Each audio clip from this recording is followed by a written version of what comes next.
Boa noite a todos, é um prazer tê-los aqui conosco essa noite, nesse dia frio, mas esperamos agasalhar realmente os corações de todos, né? Antes de mais nada, vamos efetuar a prece, né? Para depois passarmos às atividades da casa. Oremos. Deus, nosso Pai, Criador, Jesus, nosso irmão, nosso mestre, guia espiritual da Terra. Agradecemos esses instantes, rogando a presença da espiritualidade amiga sempre conosco aqui, presente, que envolva nossa companheira Glaucia na sua atividade de exposição, assim como a todos nós aqui na casa, facultando assim um intercâmbio de conhecimentos e de bênçãos que possamos aurir todos e tenhamos a certeza de mais e mais estarmos acalentando os nossos corações, buscando sempre o nosso crescimento e evolução. Que assim possamos pedir, então, o início da nossa atividade. Bem, sabemos que a casa oferta várias atividades aqui. Às terças-feiras, à tarde, nós temos o Grupo Caritas, onde são produzidos materiais que são utilizados em enxoval para crianças, que são doados, né, a duas instituições diferentes, assim como vários outros estudos, tanto na terça quanto na quarta-feira e também no sábado, todos voltados à formação da doutrina espírita, com a utilização do ESD, do EOB, né? E que, com isso, faculta, sem dúvida, a possibilidade, sim, da repassada do entendimento da doutrina. Aqui, hoje, teremos a presença da expositora Glaucia Marins de Souza, que está presente conosco e estará vendo o perdão dentro da sua versão da doutrina espírita, né, um entendimento dessa questão muito importante. Glaucia é presidente da Associação Irmão Sol, Irmão Lua, como também vice-presidente do Instituto Legado de Curitiba, e participante das atividades da nossa Sociedade Espírita já há 30 anos, desde 1995, e ela efetua como facilitadora, né, dos estudos doutrinários e também como expositora, que ela o é, e também ela atualmente faz parte do Conselho Deliberativo da Casa, sendo também secretária da presidente do Conselho. Rogamos a presença de Glaucia.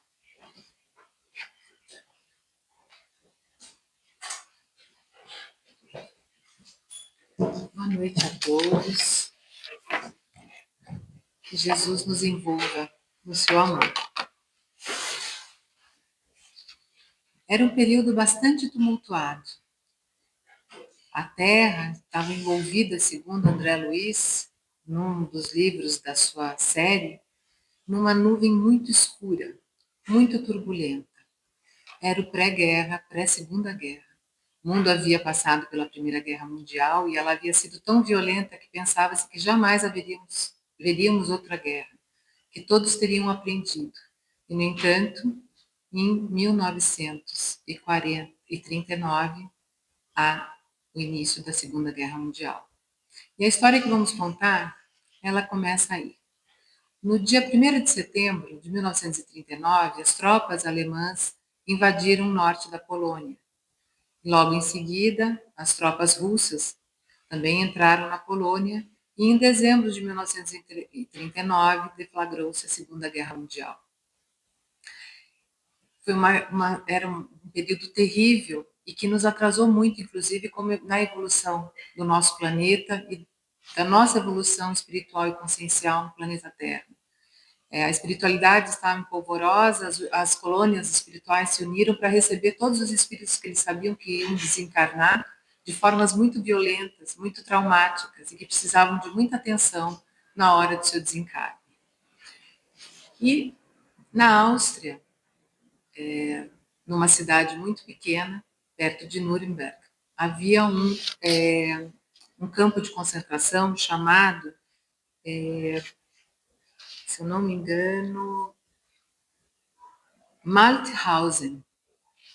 E quem nos conta essa história é Divaldo, porque ele foi até esse campo de concentração e lá ele disse que foi bastante complicada, porque ele sentiu, ele viu tudo aquilo que havia acontecido ali, ele conseguiu ver algumas cenas muito terríveis, né?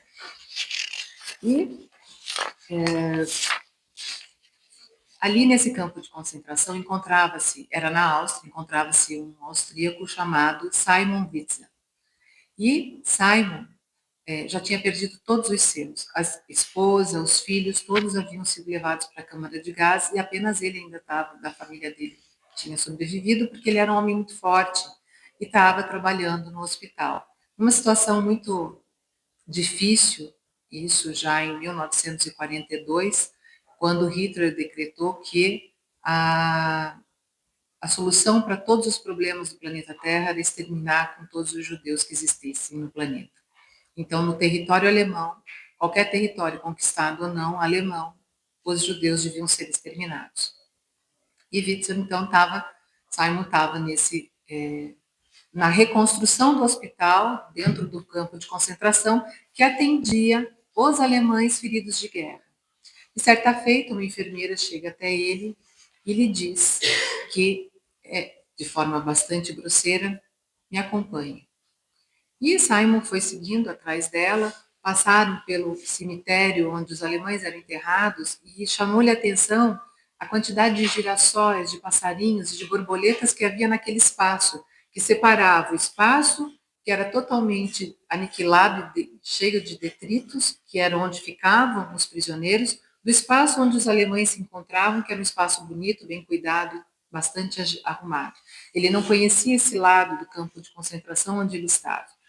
Chegando no hospital, foi levado até uma maca, onde viu um ser humano todo enfaixado, com um cheiro horroroso, porque todas as suas feridas estavam infectadas, cheias de pus, e ele sentiu aquela ojeriza de olhar para aquele ser que estava ali naquela maca, e havia uma cadeira ao lado, e a enfermeira falou, sente-se, ele quer falar com você.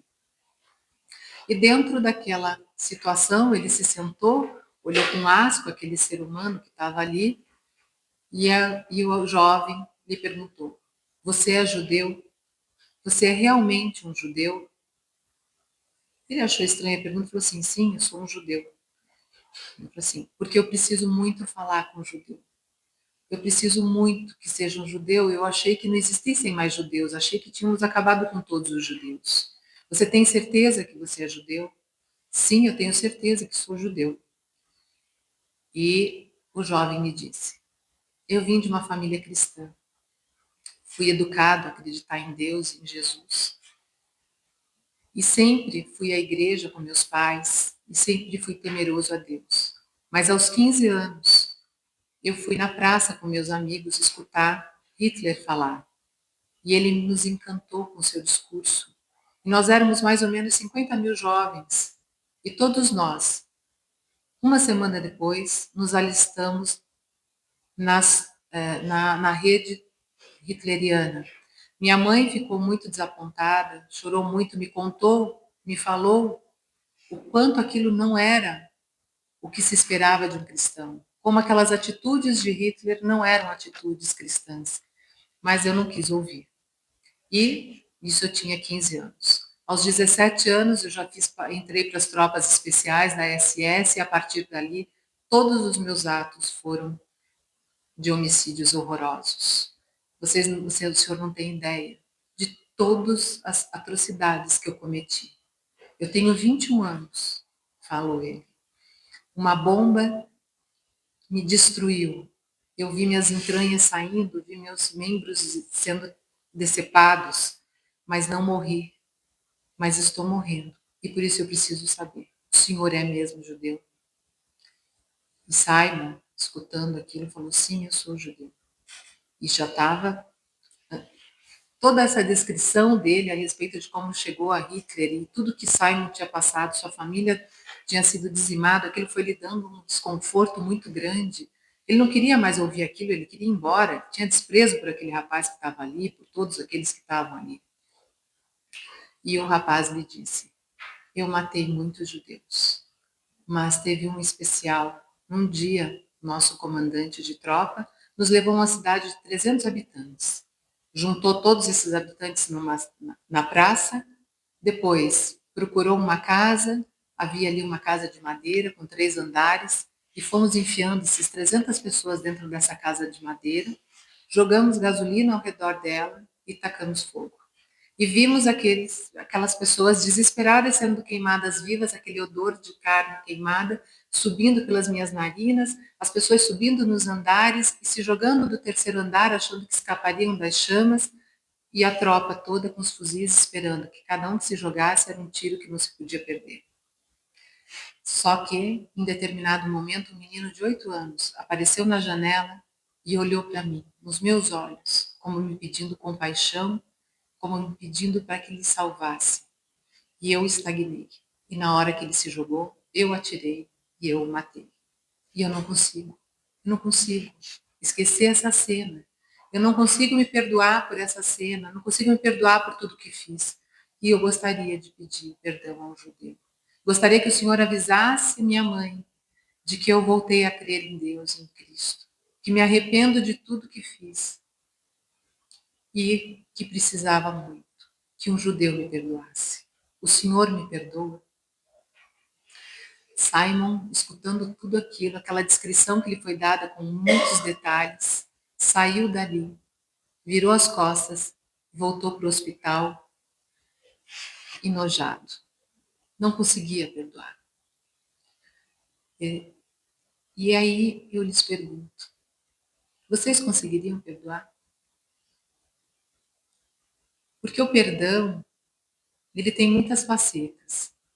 Mas o perdão, em especial, nós temos uma visão muito errônea dele. Nós acreditamos que perdoar é esquecer ou é ser conivente, é estar de acordo com aquele que se perdoou, como se aquilo que nos foi, como que aquela ofensa que nos foi feita pudesse ser dita que, ok, não tem problema, eu aceito o que você fez. E perdoar não é isso. E também perdoar não é esquecer, porque quando estamos encarnados, nós temos o nosso cérebro, que é uma maquininha. E o nosso cérebro, ele, tudo que está ali, está ali. Você pode, como perdão, não querer o mesmo mal que você passou para aquela pessoa, não desejar a ela o mal. Esse seria o verdadeiro perdão para nós encarnados. Porque esquecer não é possível. A gente não consegue esquecer um monte de coisa e não consegue lembrar umas outras tantas, né? A gente às vezes gostaria de lembrar só de coisas boas, esquecer tudo que já passou de ruim e não conseguimos. E não é nem porque alguém perdoou, são coisas que você gostaria de esquecer. Mas o nosso cérebro, que não é o nosso espírito, não é a nossa mente, é o nosso cérebro, é uma maquininha, ela não permite, está ali no nosso caixa. Porque nós somos seres multidimensionais. E no que se trata ao perdão, eu queria fazer uma separação bem certa do que somos nós como espírito e nós como ego. O nosso ego é o que nos delimita nessa encarnação. Então, o nosso ego, ele é aquilo que a gente está fazendo. E o nosso eu superior, ou self, como diria Joana de Ângeles, é todo nosso cabedal de experiências, de vidas passadas, dessa vida, e tudo está ali. E o nosso ego, não, o nosso ego está pensando no nosso dia a dia aqui. E por isso que quando nós somos dominados pelo nosso ego, dá ruim. Porque o dia a dia aqui não é o que nós somos. Nós somos muito mais do que o nosso dia a dia. Nós somos muito mais, nós somos espíritos imortais. E isso leva a enormes consequências. Porque quem aqui não tem culpa e nunca teve culpa, nunca teve mágoa? Todos nós. Em algum momento sentimos culpa por alguma coisa ou sentimos mágoa por algum mal que alguém nos fez. É natural isso. Faz parte da nossa convivência em sociedade, da nossa convivência entre os seres humanos, essa esse jogo da vida, das coisas que nos acontecem. A culpa, quando nós fazemos para alguém. A mágoa, quando alguém faz para nós. São as duas faces da mesma moeda que necessitam de perdão. Num caso, quando somos magoados, perdoar ao outro, e do auto perdão, quando é culpa, quando nós magoamos o outro. E nos dois casos, se nós não perdoamos, nós geramos consequências muito sérias. Porque se nós não perdoamos, no caso da culpa, por exemplo,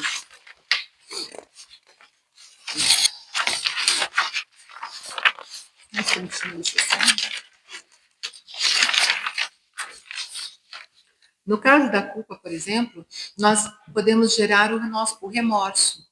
Porque você ser culpado, você pode sentir a culpa.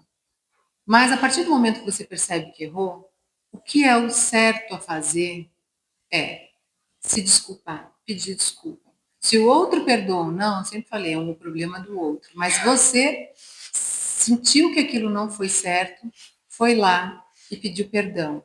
E, se possível, reparar aquilo que você fez de errado. Se for possível reparar, tem casos que não é possível reparar. Mas se é possível reparar, reparar aquilo que você fez de errado.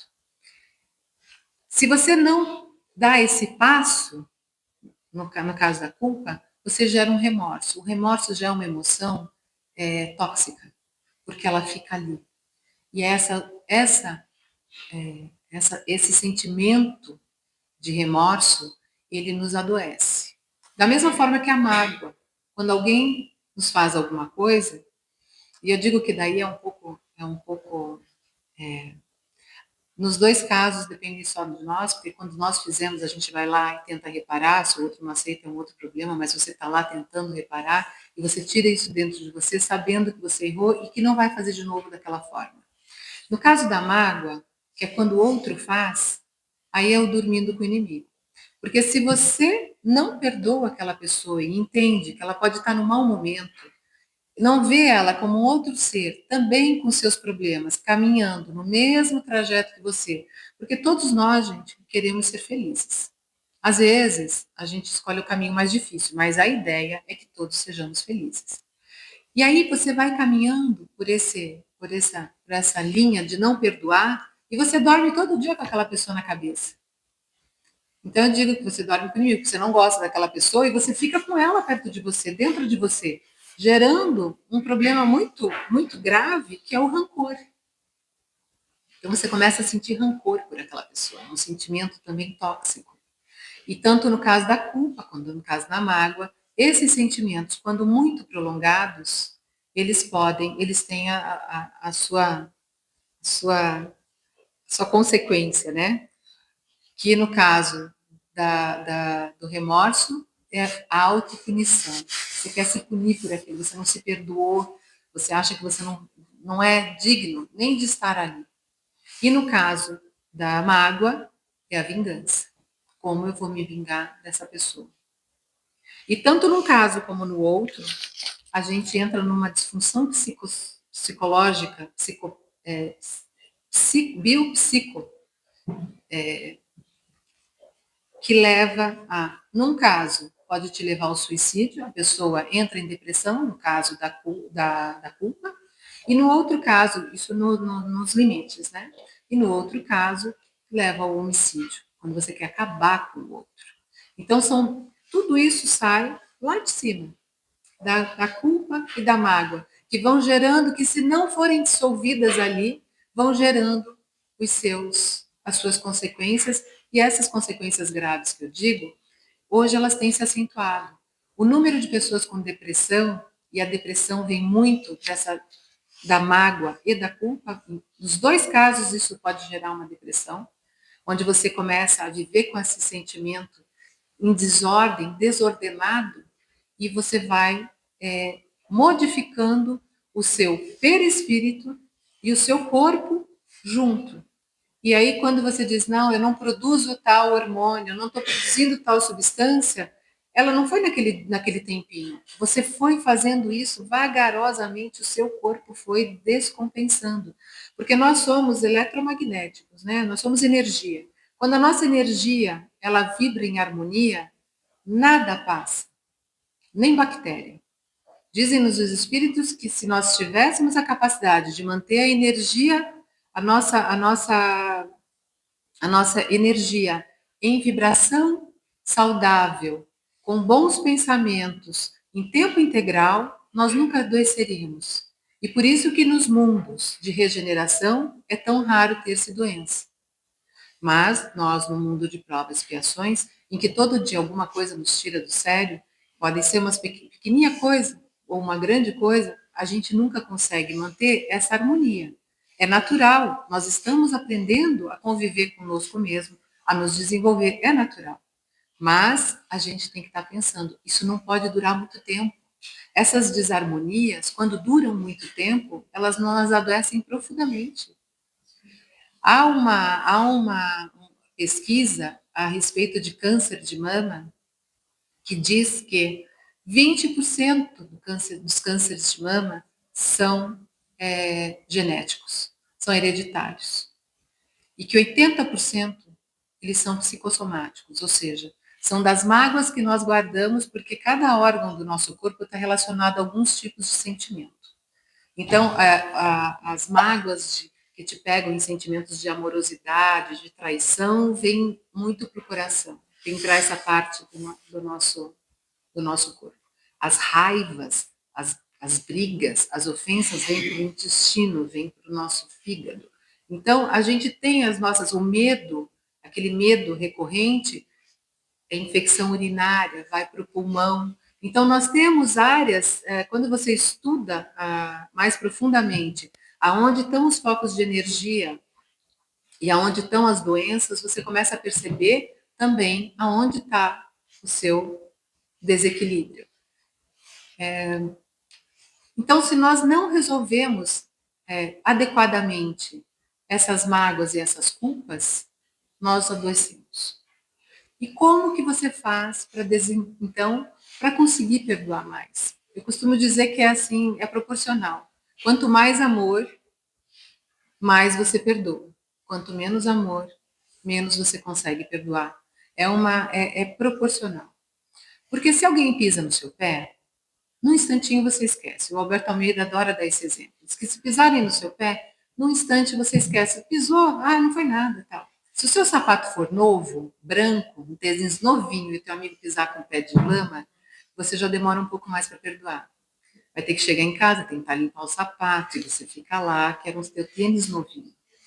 Se você tiver um machucado no pé e pisar, é o tempo daquela dor passar, é o tempo que você precisa para esquecer aquilo que aconteceu, perdoar.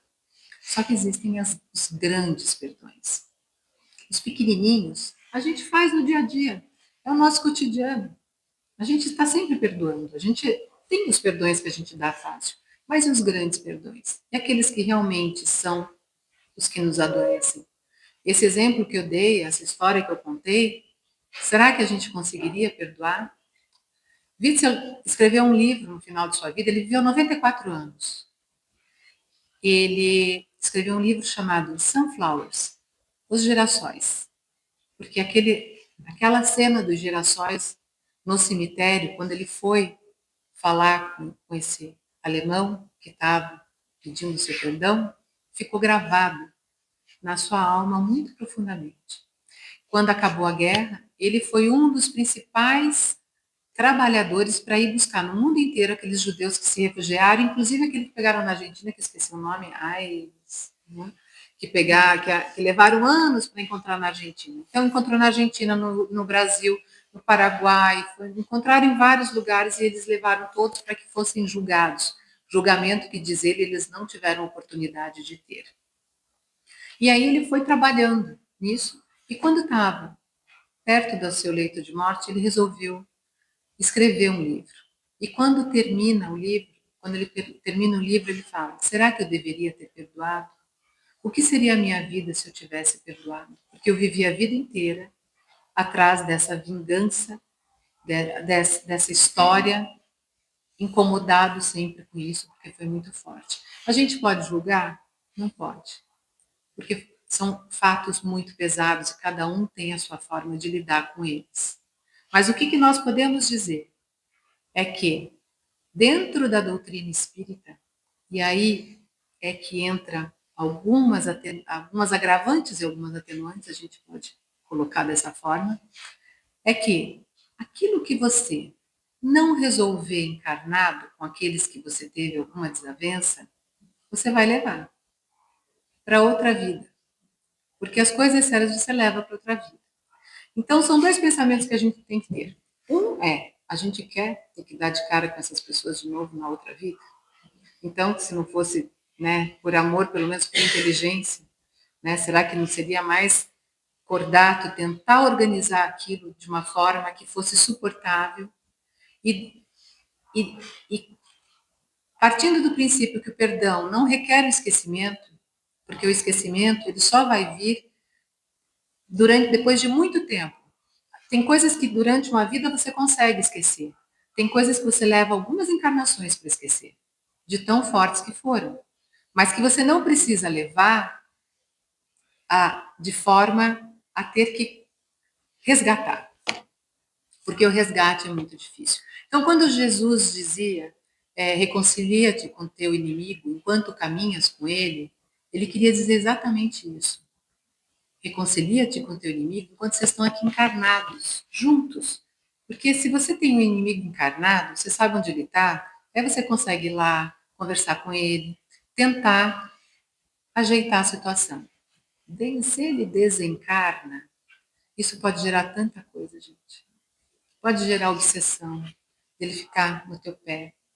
Pode gerar, em outras encarnações, dívidas muito sérias que você encarna. E aí, aquela pessoa que se odiava vira teu filho, tua mulher, teu marido. Gente, vem junto. Aquilo que a gente precisa dissolver, a gente vai dissolver. E é isso que o Espiritismo nos diz. Nós somos seres imortais e não é porque a gente morre que acabou. A gente leva a vida que a gente leva. Então, se nós temos uma vida boa, com bons sentimentos, você vai desencarnar com bons sentimentos. As pessoas falam, será que a pessoa que, né, olha desencarnada e fala, será que ela será que ela vai para o céu? Né? Tem gente que pergunta, a gente vai muito em velório, o católico fica muito preocupado de saber para onde que vai aquela pessoa. E eu falo, ela continua a mesma pessoa, ela só desencarnou. Né? Na minha cabeça fala, é a mesma. Ela era boa, ela vai continuar sendo boa, vai ter bons companheiros, boas amizades. Ela não era uma pessoa boa, ela vai ser exatamente como ela era. A gente não muda porque desencarna. Então, isso é muito importante para a nossa evolução e para a nossa evolução de consciência. O que nós queremos ser?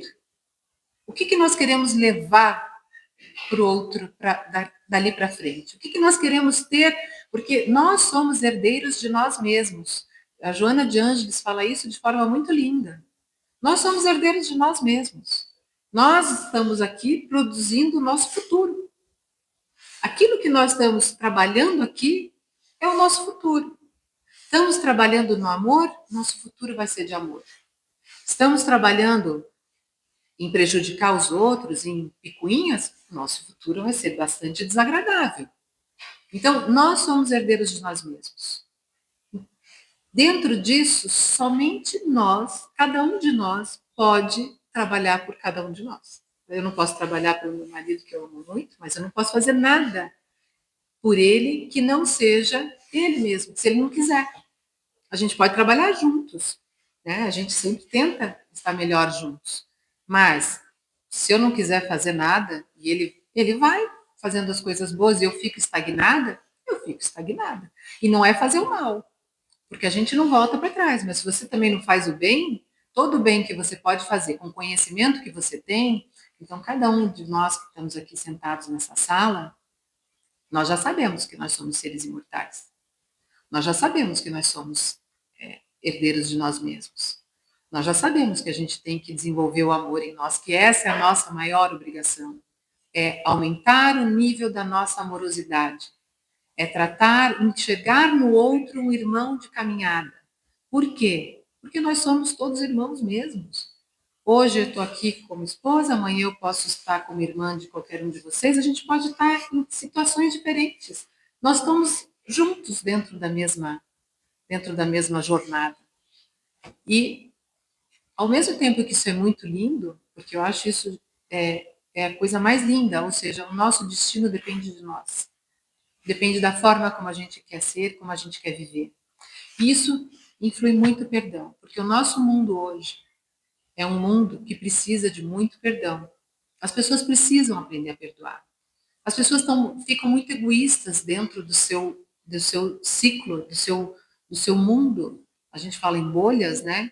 Mas nós vivemos em bolhas. Nós vivemos muito em bolha, porque a gente vive entre a gente. E quando a gente passa numa comunidade, você olha aquilo com uma distância de coração, você até sente pena, fala, nossa, como que vivem desse jeito? E segue em frente. Só que nós estamos todos aqui, amanhã pode ser a gente que esteja ali naquela comunidade. Porque é assim, a gente nasce rico numa, pobre na outra, vai nascer de um jeito. A gente nasce em todas as posições para aprender tudo que tem que aprender. Isso daqui é uma escola. Hoje nós estamos nessa posição. O que nós temos que aprender? Nós temos que aprender a dar, a oferecer aquilo que a gente tem de melhor. Nós tivemos muito, todos nós recebemos muito aqui. Recebemos muito amor, recebemos muito carinho. Pode não ter sido o amor que imaginava que merecia, isso é o seu ego falando, porque a gente pode achar que merecia muito mais do que tem. Não, a gente tem exatamente aquilo que a gente precisa para o nosso evolução, para o nosso desenvolvimento. Então, todas as dificuldades que nos vêm, elas têm um motivo. Eu costumo dizer que a gente só sofre aquilo que a gente não aprendeu ainda, né? Porque eu sinto isso, gente. Quando tem coisas que acontecem hoje, que aconteciam lá atrás, e eu achava um horror, eu sofria mesmo. Hoje elas acontecem, a gente não percebe, você nem percebe que era a mesma coisa. Mas porque você já está com aquilo tão. Você já olha, você já não leva mal aquela palavra, você já vê que a pessoa não está bem, você já entra num ambiente de compaixão. Agora, quando vem um fato, uma coisa em que eu sinto um sofrimento, hoje a primeira coisa que eu penso, o que eu preciso aprender com isso? Porque não veio do nada. Deus não erra a mão. É ali, porque é ali que você está, e é ali que você precisava estar, e é aquilo que você precisava aprender. Dá um exemplo. Eu não sei quem aqui tem filhos, mas quando os filhos nascem, a gente faz uma perspectiva de que imagina que vai ser aquele filho. Inclusive, consegue quase imaginar ele profissional já. Né? Tá ali ainda caminhando, você já vê uma jornada. Né? E eles têm a vida deles, são espíritos totalmente, eles vêm por nós, como diria Gibran, Khalil Gibran, mas eles não são nossos. Cada um tem a sua jornada. E aí eles crescem, e eles voam, e vão embora, vão cuidar da vida deles. E aí o que a gente faz? Tem que ficar mega feliz, porque se eles saíram bem e estão fazendo a vida deles, é porque deu certo. Se eles são pessoas honestas, estão trabalhando, pode não ter feito nada do que você imaginava. Eu falo, o dia que eu formar um filho, eu vou estar bem feliz, porque eu tenho dois, gente, está difícil. Mas eu acho que agora eu formo uma. Mas o outro, não sei, não, acho que não vai ter solução. É de outro jeito, veio de outro jeito. Né? É uma pessoa boníssima, trabalha, faz as coisas que tem que fazer, só que é outra perspectiva. E eu, como professora, eu nunca imaginei que eu ia ter um filho que pudesse não se formar. Então, você veja como é, a gente tem que ir abaixando as expectativas num ponto, olhando por outro, porque ele é muito melhor que eu em termos de sentimento com a idade dele. Então, eu olho e falo, gente, se eu tivesse o conhecimento que ele tem do ser humano, essa capacidade de perdoar, de trabalhar as pessoas como eles têm, os dois têm, nossa, tinha sido muito mais fácil. Então, você veja que cada um tem o seu caminho, cada um tem a sua peculiaridade. Todos nós aqui temos as nossas dificuldades e as nossas facilidades. Então, qual é a vantagem quando você perdoa, né? Assim, você perdoa e aí só tira de dentro de você? Tira. Quando você dissolve aquilo que saiu de dentro de você, quando você olha o outro que te agrediu de forma brutal, e você olha ele como uma pessoa doente, e eu digo doente emocional, doente psicológico mesmo, mas uma pessoa que não está bem. Aquela pessoa que agride, ela está pedindo socorro. E quanto mais a gente trabalha no atendimento fraterno, quanto mais a gente trabalha atendendo pessoas, mais você percebe. É um pedido de socorro. Ela não está dando conta sozinha. Ela precisa de ajuda. E a forma de botar para fora é gritando, é agredindo. Então, aquele agressor, ele está pedindo ajuda. Quando eu não digo quando é doente mesmo, os drogados, vamos lá colocar que temos problemas sociais que deixamos se desenvolver de uma forma desenfreada e hoje estamos com uma bela de uma dificuldade de reorganizar a nossa sociedade de forma que todos tenham capacidade de ter um lar, comida 3 vezes por dia. O nosso mundo está passando uma fase muito difícil. Mas a gente tem que ver a quantidade de ódio que tem em corações. As pessoas não estão perdoando, gente. A gente não está tendo problema de guerras e de pipocar passeatas nos Estados Unidos, a guerra da Ucrânia, a guerra em Gaza. Tudo isso é essa doença do ego, da conquista, do não amor. Tudo isso é o não amor. Isso é a maior parte das pessoas? Não é. Não é, porque a gente vê a quantidade de pessoas trabalhando, lutando para que isso não aconteça, para que nós não entremos num processo como o da Segunda Guerra Mundial, onde a gente perca o controle daquilo que está acontecendo. Então, nós estamos tentando trabalhar dentro dessa amorosidade. O que acontece é aquilo que eu sempre digo, o mal toma as televisões, os jornais. Então, as coisas ruins, elas aparecem mais. E as coisas boas aparecem menos. Então, nós temos que tomar muito cuidado com essa história de dizer assim, o mundo vai acabar. Não, não vai.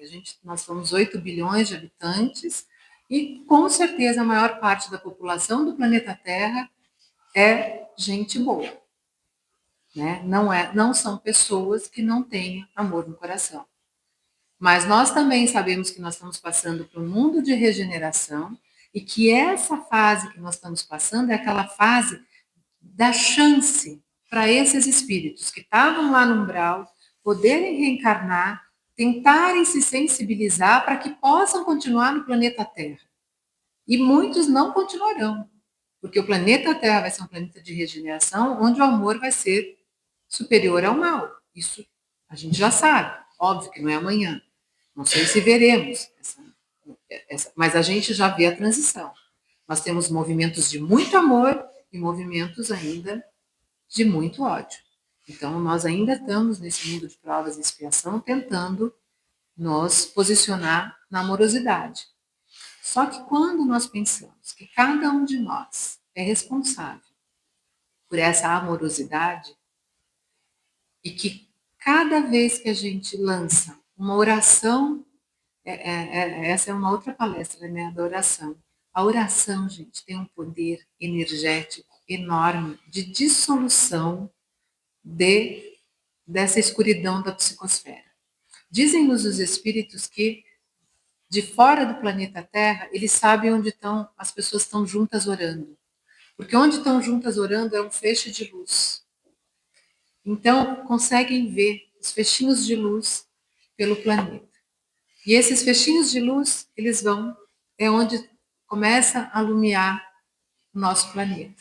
Então, quando a gente pensa que nós somos uma energia pura, que podemos lançar esse amor e tentar, com esse amor, transformar um pouco da psicosfera do nosso lar, do nosso prédio, para quem mora em prédio, sempre tem a conturbação, né? Eu falo, põe o prédio inteiro, gente, na oração. Que Deus mantenha aquele prédio em ordem. A quadra, o bairro, o estado, a gente vai indo, vai aumentando esse amor, essa luz, essa nossa vibração. Porque pensamento é movimento. Pensamento é muito poderoso. Chico Xavier dizia, uma pessoa perguntou, certa feita, a ele, como era o pensamento da vingança, da raiva, e ele diz que observando determinado fato, ele via uma energia tão pesada saindo de um ser em direção ao outro, que ele disse que se as pessoas vissem aquilo, iam enlouquecer, porque é enlouquecedor de ver a força de uma energia negativa, em compensação, a força de uma energia positiva. E quando nós nos colocamos nessa amorosidade, o amor é um escudo. Quando você se coloca dentro desse pensamento de amorosidade com o próximo, quando você se coloca dentro desse pensamento de viver em harmonia, você gera ao seu redor um escudo. E essas energias negativas também, elas não conseguem chegar, porque você não dá guarida. Você já está num outro nível de amorosidade. Mas, como disse antes, temos o problema de que a gente não consegue ter essa amorosidade o tempo inteiro. Tem dias que nós acordamos de mau humor, tem dias que coisas ruins acontecem. Agora também vocês já perceberam que coisas ruins acontecem. Mas como a gente também consegue pensar só na ruim, porque naquele dia aconteceu um monte de coisa boa também, com certeza, mas a gente foca na ruim. Eu não sei porque, acho que é ancestral.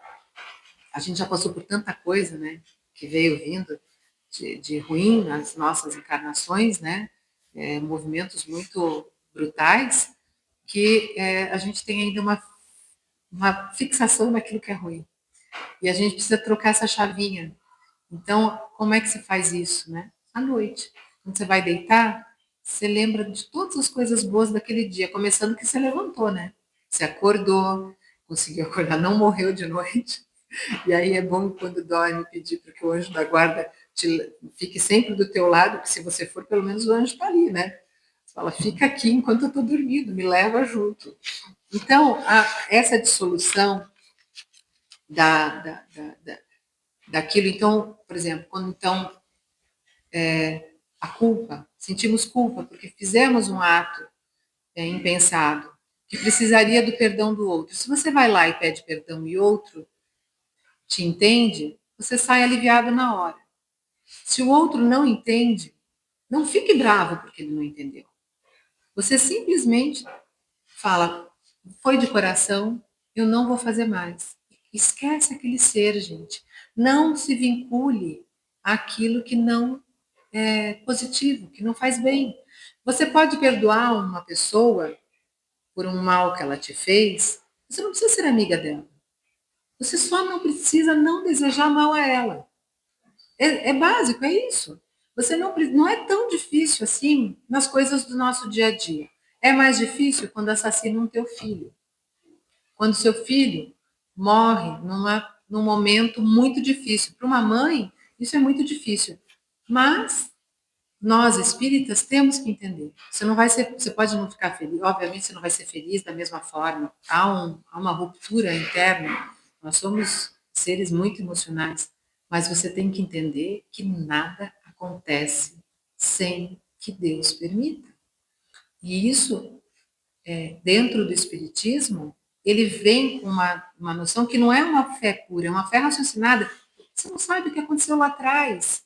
A vítima de hoje pode ter sido o algoz de ontem. E a gente tem essa coisa de ter que passar pelas coisas que nós somos herdeiros de nós mesmos. Aquilo que a gente fez, em algum momento, vai aparecer na nossa vida. Vai acontecer na nossa vida. Então, aconteceu. O que nós podemos fazer? Então, tem um amigo que diz sempre, eu não consigo entender aquele pai em que o menino matou o amigo na escola e o pai foi lá e perdoou o rapaz na prisão. Eu não conseguiria fazer isso. Eu falei, não conseguiria, você não sabe, não aconteceu com você, né? A gente sempre fala aquilo que não aconteceu com a gente, é muito mais fácil da gente supor. Mas esse pai, olha que ser, ele conseguiu entender tudo. Ele conseguiu entender tudo. E se ele não criou nenhum problema maior, ali se dissolveu. Na próxima encarnação, é outro momento, é outra coisa. Divaldo nos conta uma história também, que eu gosto muito nesse caso. Ele disse que tinha uma corretora. Vou explicar. Era uma senhora muito rica, que não era espírita, era católica, mas que ia sempre no centro tomar passe. Ela gostava muito de tomar passe. E toda vez que ela tinha alguma amiga da sociedade que estava com algum problema, ela levava lá para ele, no dia do atendimento fraterno. E naquela época, isso faz uns 40 anos, lá o atendimento na São Caminho era assim, primeiro tinha palestra e depois vinha o atendimento. Então, o Divaldo ficava, às vezes saía de lá 1 e pouco da manhã. E disse que naquele dia ela chegou com uma senhora, que ele viu ela entrando com essa senhora, muito acabadinha. Ele falou, minha corretora, disse que ela era corretora, trazia os problemas para ele, né? E essa senhora foi atendida depois que na sua vez, e ela estava muito transtornada e muito revoltada, porque um amigo que dizia ser amigo do filho dela tinha matado o filho dela com um tiro no peito e um tiro na cabeça. Ela estava na porta de casa conversando com o filho, se despedindo. Ele veio, tinha 16 anos, veio com uma arma, deu um tiro na cabeça e um tiro no peito e foi embora. Foi preso, estava preso. E aí, Divaldo disse que não era normal acontecer isso no atendimento fraterno, mas que naquele momento a avó do menino chegou com o menino. Ele ainda tinha as marcas da bala, estava meio atordoado, não sabia muito bem ali, mas tinha entendido que a avó tinha dito que era para ele estar ali. E aí ele disse que pegou a mão e foi psicografando ele dizendo que a mãe não ficasse brava com o amigo dele, que eles tinham brigado de manhã por causa de uma menina e esse amigo dele estava mexendo com droga e ele estava drogado naquele momento. Que aquele menino, que ele era um ótimo amigo, mas que ele tinha se envolvido com drogas e que ele precisava de ajuda e que a mãe não se revoltasse com ele, mas que ajudasse e que imaginasse que se ela estava daquele jeito, imagina como que estaria a mãe do amigo dele. Aí ele foi carregado pela mãe. Divaldo disse que viu a mãe, a senhora se identificou, e aí a mãe do menino viu que era realmente a mãe dela que estava ali, contou alguns fatos que fizeram com que ela cresce mesmo que era aquilo. E ele assinou a missiva, e quando ela viu, ela falou, é a assinatura do meu filho. Tirou da carteira dela, olha só, é a assinatura do meu filho. E aquilo trouxe a ela um conforto. Semanas que deu 15 dias, tá ele lá no atendimento fraterno, vem a corretora, como ele chamava a senhora, com a mãe do menino e mais uma outra senhora acabada. E a mãe do menino mais animadinha. E na hora ele percebeu que aquela outra pessoa era a mãe do amiguinho que tinha. E ela veio e falou: eu trouxe a mãe do amigo do meu filho. Porque ela não consegue perdoar o filho dela que assassinou o amigo. E aí Divaldo senta com ela, começa a conversar com ela e vai explicando que o filho dela era uma pessoa doente, que ela precisava entender que ele estava nas drogas, que ele não tinha feito aquilo porque ele não gostava do amigo. Muito pelo contrário, a vítima veio dizer que perdoasse. Como que ela não iria perdoar aquele filho? Enfim, essa mãe perdoou o filho estava internado. A corretora criou uma clínica para jovens de baixa renda drogados. A mãe do menino que teve o filho baleado trabalhava nessa clínica atendendo jovens e a mãe do menino era aquela que contava a história, que ia atender as mães dos drogados. Então, para nós vermos que quando você consegue entender aonde que as coisas, o que um perdão é capaz de fazer, ali se dissolveu tudo. Não se levou nada para outra vida. Estava tudo certo. E a partir daquele momento, então, uma nova experiência. Então, se eu posso dizer alguma coisa para vocês, é que nós precisamos aprender a perdoar mais. Que o perdão ele está relacionado com o amor. Então, se nós perdoamos pouco, nós temos que aumentar o nosso amor. E o nosso amor a gente aumenta através da caridade. Quando a gente faz caridade ao outro, quando a gente começa a olhar o outro com mais compaixão, como começa a olhar o outro como um ser também em desenvolvimento, e que se nós estamos mais desenvolvidos que aquele ser, ótimo, vamos ajudá-lo a se desenvolver também. Né? O Pacheco é uma pessoa, vocês já ouviram palestra de Pacheco, provavelmente, aqueles que frequentam a casa normalmente, ele trabalha com os presidiários e ele diz o quanto eles têm amor no coração e que foi um lapso. Às vezes é um lapso, é um desvario, ou é uma obsessão, né? Porque a gente tem os inimigos que a gente não vê, por isso que a gente tem que estar prestando atenção, orar e vigiar, e é isso. É a inspiração que a gente tem. Se a gente está na amorosidade, vem boa inspiração. Se você está na revolta, você vai atrair espíritos revoltados, espíritos que estão na mesma vibração que você, te instigando e te inspirando no mal. Então, a gente tem que manter sempre essa nossa tentativa de estar de bem, de estar pensando bem, para que a gente seja bem inspirado. Né? Então, senhores, obrigada. Me perdoem se não fui clara aí na mensagem, mas agradeço a vocês. Espero que todos tenham uma boa noite e que façam aí uma revisão. Se tiver mágoa, já dissolve nessa vida. Se tiver culpa, já resolve também, manda flor e vamos resolvendo os problemas que a gente tem aqui da melhor forma possível para que a gente não os leve para a próxima encarnação, que eles fiquem por aqui. Porque a gente já tem uns que a gente não sabe de lá, que vai ter estão mais lá para frente. Então a gente já tem aí, a gente não está zerado, né? Não vamos aumentar, vamos deixar aqui dissolvido. Obrigada. Boa noite a todos.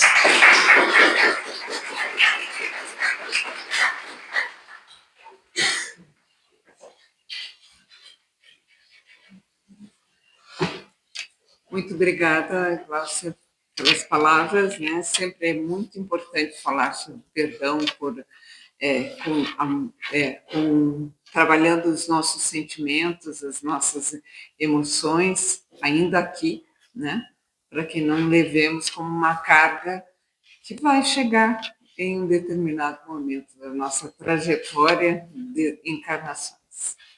Agradeço por isso. Nós iremos fazer a prece no momento, logo em seguida estaremos chamando as pessoas para tomarem passe, serão chamadas as pessoas que queiram permanecer sentadas para receber o passe, senão temos água fluidificada na saída também, certo? Muito obrigada pela presença de vocês. Oremos. Deus, nosso Pai e Criador, Jesus, nosso irmão, nosso mestre. Após ouvirmos a explanação em relação à culpa ou à mágoa que poderemos levar conosco, dependendo da situação que venhamos a viver, reflitamos muito a respeito de quanto anda a nosso cabedal de sentimentos bons, de irmandade e de solidariedade e fraternidade. Por essa razão, agradecemos as palavras aqui recebidas, que possamos repensar e pensar novamente a respeito de muitas coisas e nos conduzamos sempre em situações que nos levem a ter a grandiosidade de produzir o bem e jamais levar situações que descambem a problemas tão graves quanto aqui foram mostrados e apontados, mas que sem dúvida existem e ainda existirão, se nós não os trabalharmos e não vivermos em situações de bem-estar e amor.